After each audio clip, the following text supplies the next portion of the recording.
اس کے ساتھ ساتھ یہ بات بھی ذہن میں رکھے، یہ تو ایک قابل تحسین عمل ہے جنہوں نے اس بل کو پیش کیا، اس پر عمل درآمد ہوتے یا نہیں، اس کا ایک فائدہ ہمیں ہوا، وہ یہ ہے کہ برسوں سے ہمارے علماء چیخ رہے تھے، انہوں نے قربانیاں دی ہیں اس بات پر کہ جو آپ کے ملک میں شیعہ رہ رہے، رافضی رہ رہے، اپنے آپ کو مسلم کہلاتے، مومن کہلاتے، یہ مومن اور مسلم نہیں ہے بلکہ یہ پکے کافر و زندیق و مرتد ہے۔ آج جو ہی یہ بل پیش ہوا تو ان کی چیخیں نکل گئی ان کی، اور ان کے ذاکروں کا بیان آیا کہ اس بل میں یہ شق ہے اور یہ ہمارے مذہب کے خلاف ہے۔ کہتے ہم صحابہ کو رضی اللہ تعالیٰ عنہ نہیں کہہ سکتے، جبکہ قرآن نے انہیں رضی اللہ تعالیٰ عنہ کہا ہے، رضی اللہ عنہم ورضوا عنہ، لقد رضی اللہ عن المؤمنین۔ جو قرآن مجید کے ایک آیت کا منکر ہو وہ پکا کافر و زندیق ہوتا ہے۔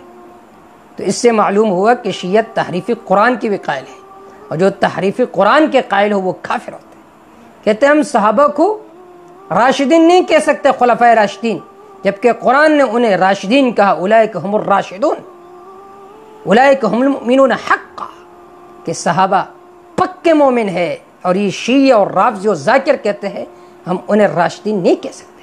کہتے آپ صلی اللہ علیہ وسلم کی صرف ایک بیٹی تھی، حضرت فاطمہ الزہرا رضی اللہ تعالیٰ عنہ۔ یہ جو 7 تم 3 اور بیٹیاں شمار کرتے ہو، کہتے یہ روایات میں آتا ہے، ہم اس کو نہیں مانتے۔ کہتے ابوبکر رضی اللہ تعالیٰ عنہ، عمر رضی اللہ تعالیٰ عنہ کو خلیفہ راشد نہیں مانتے۔ تو وہ کفر جو چھپا ہوا تھا وہ ظاہر ہوا اس بل کے پیش ہونے کی وجہ سے۔ تو ہم دعا کرتے کہ اس پر عمل بھی ہو جائے، لیکن یہ فائدہ ہمیں ہوا جو ان کا تکیہ تھا، چھپا ہوا کفر دل میں، ان کے ہاتھوں تکیہ کرنا واجب تھا۔ تکیہ منافقت کے دوسرا نام ہے، جھوٹ کا دوسرا نام ہے، جھوٹ بولنا ان کے دل میں واجب تھا۔ آج امت پر ظاہر ہوا کہ یہ جو جھوٹے ظاہر ہو گئے، کہ جن کے دلوں میں صحابہ کرام کا بغض تھا اس بل کے پیش ہونے کی وجہ سے ان کا بغض ظاہر ہوا۔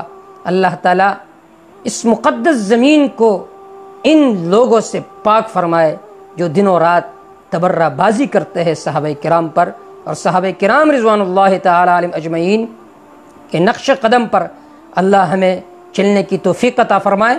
وما توفیق الا باللہ، علیہ توکلت و الیہ انیب۔